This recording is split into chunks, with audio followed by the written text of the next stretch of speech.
महात्मा गांधी के डेथ के 11 महीने के बाद एक नए गांधी का जन्म हुआ जिनका नाम कैसर एन जानी है, जिनको महात्मा जानी भी कहते हैं। हमारे साथ बात करने के लिए मौजूद है। ये इन्होंने 40 फिल्मों में गांधी का रोल अदा किया। काफ़ी लोगों ने उनको सराहा और उनके फिल्म को काफ़ी पॉपुलैरिटी मिली। देश विदेश में इनकी फिल्मों की धूम हुई। बापू एक महान आदमी थे बहुत। आपने उनके जीवन से प्रेरित होके खुद को महात्मा गांधी अपने आप को शो किया। आप और तमाम जगह जाते हैं गांधी के संदेश को लेकर। मेरी उम्र 73 साल है। जब मैं 9 साल का था तब उस समय ये जात पात, ये सब के भेदभाव, धर्म के भेदभाव, भाषा के भेदभाव, क्षेत्र के भेदभाव नहीं होते थे। लेकिन बड़े और छोटे के बीच में काफ़ी ऊंची दीवार थी। बापू इसके खिलाफ जंग करते थे। मैं 9 साल का बालक था।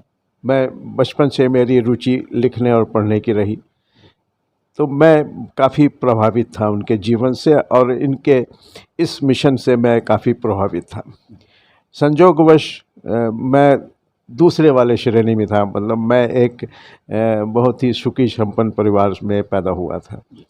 तो उस समय कॉमन लोगों से मिलना बुरा समझा जाता था, लेकिन मैं कॉमन लोगों के घर जाता था, उनके बच्चों के साथ खेलता था, खाना भी खाता था, जो उस समय लोग एक्सेप्ट नहीं करते थे। तो और मुझे काफ़ी खिलाफत झेलनी पड़ी, परिवार से भी और समाज से भी। तो मैं इन्हीं भावनाओं को स्टेट्समैन कलकत्ता में 9 साल की उम्र में मैंने लिखना शुरू किया। वहीं से मेरा जर्नलिज्म का शुरुआत हुई और फिर ये बढ़ते बढ़ते मैं देश के सारे अखबारों में लिखने लगा। Times of India, Hindustan times, economic times, statesman, Hindi के सारे अखबारों में लिखने लगा। तो मुझे लगता है कि आपका सवाल था कि कब बापू समाये, तो मुझे तो लगता है कि 9 साल की उम्र में ही वो मेरे अंदर आ गए थे। आपको जब लोग पुकारते हैं बापू, तो कैसा फील होता है अंदर से? मेरे ख्याल में इससे बड़े गर्व की क्या बात हो सकती है। मैंने इंजीनियरिंग की पढ़ाई की, मैंने बीटेक और एमबीए किया, लेकिन मेरा रुझान पढ़ने लिखने में और कला में था। तो मैंने उस तरह 150 से लगभग फिल्मों में, प्रचार फिल्मों में, विज्ञापनों में काम किया। तो मुझे थोड़ी बहुत पहचान तो बॉलीवुड में भी मिल गई। लेकिन पिछले 20 साल से जब मैं महात्मा गांधी का रोल करने लगा, तो अब मेरी दूसरी पहचान दब गई। अब मुझे लोग बापू के नाम से उन्हीं के रूप में देखना चाहते हैं, और जिसको ये सौभाग्य हो तो इसमें खुश होने की तो मैं क्या बताऊं कि शायद मैं इकलौता एक्टर हूं पूरे वर्ल्ड में जिसने 40 फिल्में की हैं, टॉक शो किए हैं, सारे चैनल पर, हिंदुस्तान में, बीबीसी में, नेशनल ज्योग्राफी में, सभी जगह मैंने काम किया है। तो मेरे लिए तो गर्व की बात है। बापू के डेथ के 11 महीने के बाद आपका उदय होता है, और एक ऐसे सरजमीन से उदय होता है जो भागलपुर एक फेम जगह रहा बिहार का।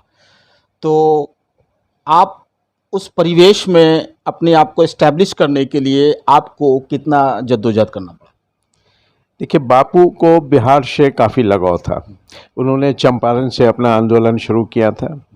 उनकी हत्या 30 जनवरी 1948 को हो गई, और ये संजोग की बात है कि उसी साल 11 महीने के बाद पटना में मेरे पिताजी जज हुआ करते थे। तो सिन्हा लाइब्रेरी रोड में मेरा जन्म उनकी हत्या के 11 महीने बाद हुआ।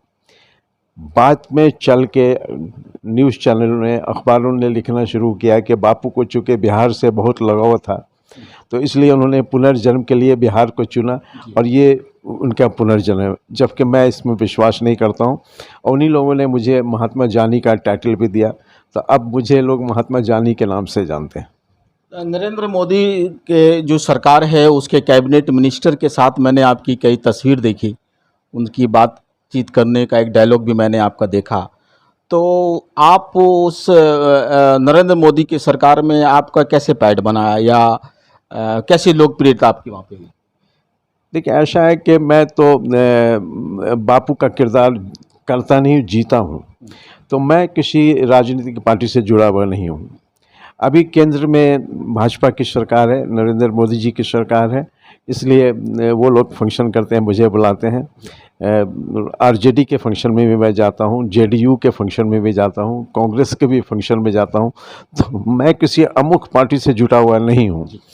चूँकि अभी उनकी सरकार है और ज़्यादा फंक्शंस उनके होते हैं, इसलिए आप मुझे टीवी पर और इसमें देखते हैं उनके साथ।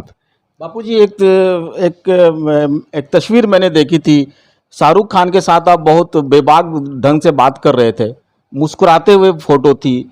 शाहरुख खान को आपने क्या कह दिया जो बहुत जोर से हंस रहे थे वो? मैं ये कहानी बताऊं कि आज से कोई 20-1 साल से और पुरानी बात है। एयरटेल जो ये टेलीफोन की कंपनी, इन्होंने ऑल इंडिया हंट किया था मॉडल्स के लिए।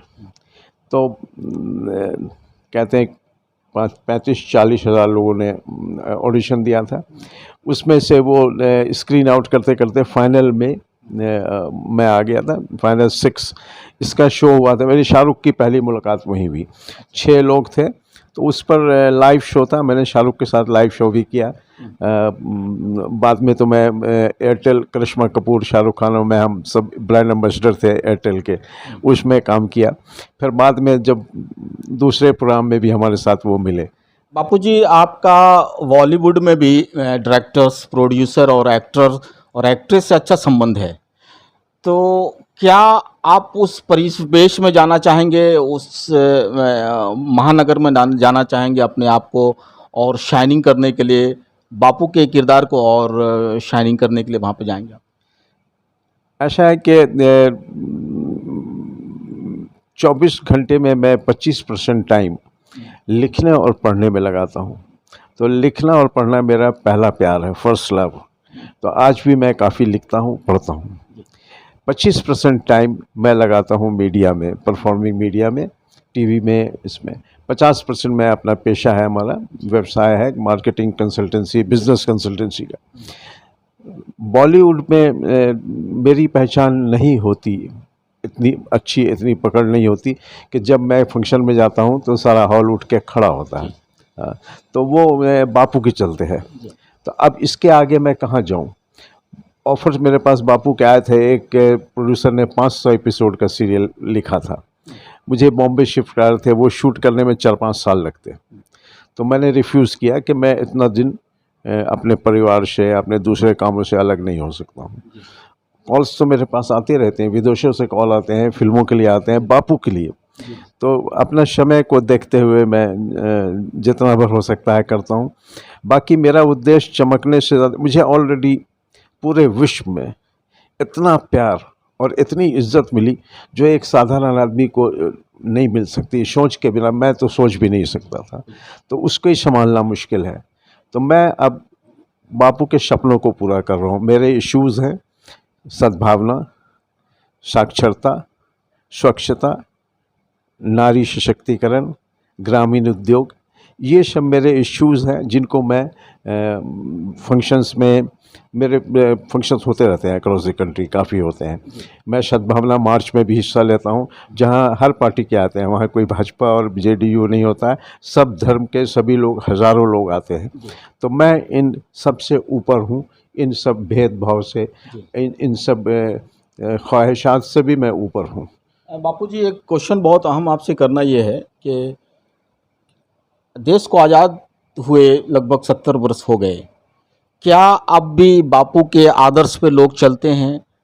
क्या उनको इग्नोर करते हैं? यही तो दुख है, लोगों ने बापू को तो अपनाया, बापू के आदर्शों को नहीं अपनाया। बापू जी, न्यूज़ 21 चैनल से बात करने के लिए बहुत बहुत शुक्रिया। धन्यवाद।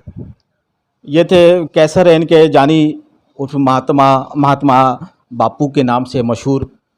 इन्होंने कहा कि सद्भावना बहुत ज़रूरी है, देश में एकता अखंडता बहुत ज़रूरी है, आपस में भाईचारा बहुत ज़रूरी है, चूँकि गांधी जी के दिखाए मार्ग पर चलना लोगों को चाहिए। चूँकि गांधी जी ने कहा था कि सारे लोग बराबर हैं, किसी में भेदभाव करने की ज़रूरत नहीं है। कैमरा पर्सन राशिद खान के साथ मैं शहबाज, न्यूज़ 21 भागलपुर।